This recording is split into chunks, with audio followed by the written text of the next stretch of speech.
শহরের একটি চিহ্নিত আবাসিক হোটেলে রেড দিল পুলিশ অফিসার রাহুল। যার একটা কক্ষে ঢুকে পুলিশ অফিসার তার প্রাক্তন মেঘলাকে দেখে চমকে উঠে বলল, মেঘলা তুমি এখানে? মেঘলাও অবাক হয়ে দাঁড়িয়ে রাহুলের দিকে তাকিয়ে বলল, তোমার স্বপ্ন তাহলে পূর্ণ হয়েছে রাহুল, তুমি পুলিশে চাকরি পেয়েছো তাই না? হ্যাঁ, আমি পুলিশে চাকরি করছি, কিন্তু আগে বলো তুমি এই হোটেলে কেন? আমার নিয়তি আমাকে এখানে নিয়ে এসেছে, আমার স্বামী আমাকে পতিতালয়ে বিক্রি করে দিয়েছে, এই আমার জীবন এখন। কথাটি শুনে এই রাহুল খুব চমকে উঠলো। সে অবাক হয়ে জিজ্ঞেস করলো, কি বলছো তুমি? তোমার স্বামী তোমাকে বিক্রি করে দিয়েছে? হ্যাঁ, বিক্রি করে দিয়েছে। আমি এখন শুধুই ভোগের পণ্য। কিন্তু কেন?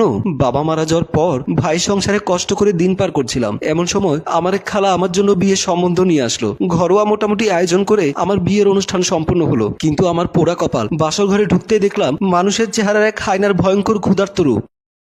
নববধূ মেঘলা বিছানার কাছে আসতে পেছন থেকে জড়িয়ে ধরে বিছানার উপরে ফেলে দিল তাকে। বাহার শাড়ি ধরে টানতে লাগলো। ক্ষুধার্ত হায়নার মতো ঝাঁপিয়ে পড়লো মেঘলার উপর। সে কিছু বুঝে ওঠার আগেই তার দেহটাকে খাবলে ভোগ করতে লাগলো তার স্বামী বাহার। অনেক স্বপ্ন নিয়ে সে বাসর ঘরে প্রবেশ করেছিল মেয়েটা, কিন্তু সব স্বপ্ন তার মুহূর্তের মধ্যেই ভেঙে চুরমার হয়ে গেল। তার চোখের জলে বালিশ ভিজলো, কিন্তু তার স্বামীর মন গলাতে পারলো না। সকালবেলা রুম থেকে বের হতেই রান্নাঘর থেকে মেঘলার শাশুড়ি মায়ারানী বের হয়ে বলল, এত দেরি হলো ঘুম ভাঙতে? নতুন এসেছো বলে আজ আর কিছু বললাম না, আগামীকাল খুব সকালবেলা উঠতে হবে, সবার জন্য জল খাবার রেডি করতে হবে, মনে থাকে জানো? এই সংসারের সমস্ত কাজ কিন্তু তোমার নিজ হাতেই করতে হবে। মেঘলা অবাক হলো এই ভেবে, বিয়ে যখন হয়েছে তার তখন সংসারের কাজ তো করতেই হবে, কিন্তু আমার শাশুড়ি এভাবে কথাটা আমাকে না বলে সুন্দর করে বুঝিয়ে বলতে পারতো। মেঘলার শ্বশুর কুদ্দুস ব্যাপারী সারা রাত মদ খায় আর জুয়া খেলে, টাকা হারিয়ে সকালবেলা এসে ঘুমায়, সারাদিন নাক ডেকে ঘুমাতে থাকে। দুপুর হয়ে গেল, এখনো উঠছে না। শ্বশুরের জন্য মেঘলা নাস্তার ট্রে নিয়ে তার বেডরুমে প্রবেশ করলো। বিছানার কাছে এসে বাবা বাবা বলে ডাক দিল। কুদ্দুস ব্যাপারী আস্তে আস্তে বিছানা থেকে উঠে চোখ কসলাতে কসলাতে বলল,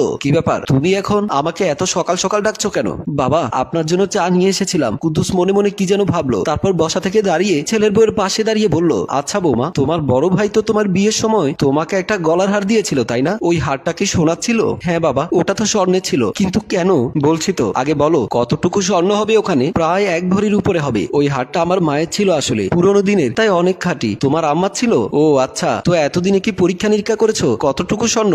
না, হঠাৎ পরীক্ষা করার কি প্রয়োজন বাবা? প্রয়োজন একটা আছে বৌমা, তুমি হারটা আমার কাছে নিয়ে এসো, আমি আমার পরিচিত স্বর্ণকার পরিমলের কাছ থেকে পরীক্ষা করে এক্ষুনি নিয়ে আসছি। মেঘলা আর কিছু না ভেবে নাস্তার ট্রে নিয়ে শ্বশুরের রুম থেকে বের হয়ে গেল। আর কুদ্দুস ব্যাপারীও একটা স্যাঁচরা হাসি দিয়ে ছেলের বউয়ের পেছনে পেছনে রুম থেকে বের হয়ে গেল। একটু পর মেঘলা গলার হারটি নিয়ে শ্বশুরের রুমের সামনে আসতে দেখলো শ্বশুর আগে থেকে রুমের সামনে দাঁড়িয়ে অপেক্ষা করছে। চিলের মতো ছো মেরে গলার হারটি ছিনিয়ে নিজের হাতে নিয়ে বলল, আমি পরিমলের দোকানে যাবো আর আসবো, বেশিক্ষণ লাগবে না, তুমি আবার কারো কাছে কিন্তু বলো নাই কথা। বলেই দৌড়ে বাসা থেকে বের হয়ে গেল। মেঘলা হা করে চেয়ে রইল, কিছুই বুঝতে পারলো না কি হলো। ঠিক তখনই মেঘলার ননদ আয়শা মেঘলার পেছনে এসে দাঁড়িয়ে বলল, ভাবি, বাবা তোমার হাত থেকে কি নিয়ে দৌড় দিল? কি ছিল? মেঘলা বলল, না মানে আমার গলার হারটা নিয়ে গেছে স্বর্ণকারের দোকান থেকে পরীক্ষা করতে, বলল পরীক্ষা করে নিয়ে আসবে। কথা শুনে আয়শা মাথায় হাত দিয়ে বলল, ওটা আর কোনোদিনও এই বাসায় ফেরত আসবে? তুমি আমাদের কাছে কিছু না জিজ্ঞেস করে আব্বুর হাতে হারটা দিলে কেন? কি সর্বনাশ হবে? তুমি এমন করে কথা বলছো কেন? আব্বু এই হারটি বিক্রি করে মদ খাবে,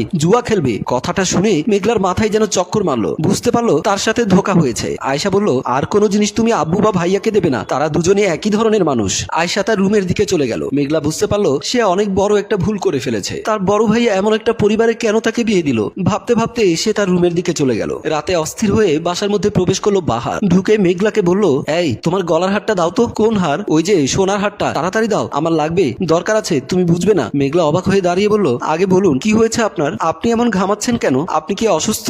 আরে বাবা, আমার কি হয়েছে সেটা পরে জানলেও হবে, আমি আগে বলছি হারটা দাও, আমার একটুও সময় নেই, ওরা চলে আসবে। কারা আসবে? আর কি হয়েছে আমাকে বলবেন তো। এবার বাহার রেগে মেঘলা চুলের মুঠি ধরে বলল, এই তোকে কতবার বলেছে হারটা দে, তারপর তুই বারবার আমাকে এত এত প্রশ্ন করছিস কেন? দে বলছি। এ কি, প্লিজ আমার চুলের মুঠি ছাড়ুন, আমি প্রচন্ড ব্যথা পাচ্ছি, আমার কষ্ট হচ্ছে। ছাড়বো, তবে আগে তাহলে তাড়াতাড়ি তোর গলার হারটা দে। কিন্তু সেটা তো দুপুরবেলা বাবা নিয়ে গেছে, আর তারপর থেকে আর বাবা সারাদিনও পাশে আসেনি এখনো। কথাটা শুনে বাহারের সারা শরীরে রক্ত গরম হয়ে গেল। সে মেঘলার গালে 5 আঙ্গুলের ছাপ বসিয়ে দিয়ে বলল, তুই আমার কাছে জিজ্ঞাসা না করে ওই হারটা কেন বাবার কাছে দিতে গেলি? ওই নেশাখোর জুয়ারি তো আজ সারা রাত মদ খাবে আর জুয়া খেলবে, ওই হার বিক্রি করে সব টাকা দিয়ে মস্তি করবে, আজকে তো তোকে আমি মেরেই ফেলবো। বলেই সে মারতে লাগলো মেঘলার পিঠে। মেঘলা চোখে জল ফেলতে ফেলতে অনেক অনুনয় বিনয় করতে লাগলো, কিন্তু তার মন গলছে না। তোর গলার হার বিক্রি করে আজকে আমি আমার দেনা পরিশোধ করব, সেটা যখন করতে পারলাম না তখন তোকে আজ আমি বিক্রি করে দেবো। বলেই সে মেঘলার হাত ধরে টানতে টানতে তাকে তাকে নিয়ে রুম থেকে বের হয়ে গেল। সামনের রুমে আসতে বাহারের মা মায়ারানী দৌড়ে এসে চুলের মুঠি ধরে বলল, এই বেয়াদব মেয়ে মানুষ, আমি এত সময় অপেক্ষা করেছি তাই তোকে কিচ্ছু বলিনি, কারণ আমি চেয়েছি আমার ছেলে আসুক। কত ইচ্ছে ছিল তোর গলার হারটা আমি গলায় দেব, কত সুন্দর লাগতো আমাকে, কিন্তু তুই সেটা ওই হারামজাদার হাতে তুলে দিলি। এই বলে একটা চর দিল।